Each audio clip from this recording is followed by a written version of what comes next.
with Express News of BBC that the Prime Minister of the Sudan, Abdullah Hamdok, has been arrested by the military and imposed martial law and thrown the country.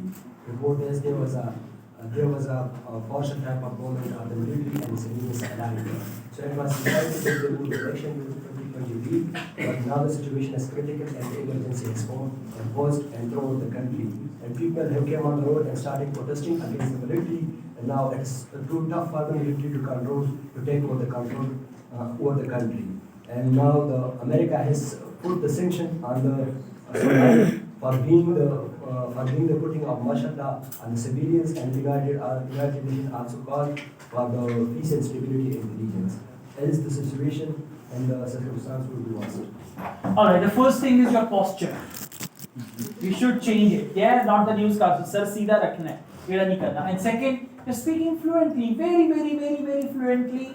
And I mean, there should be some pause. One news, then another one, then another one, then another portion. So divide your talk into some. Huh? It was explicit.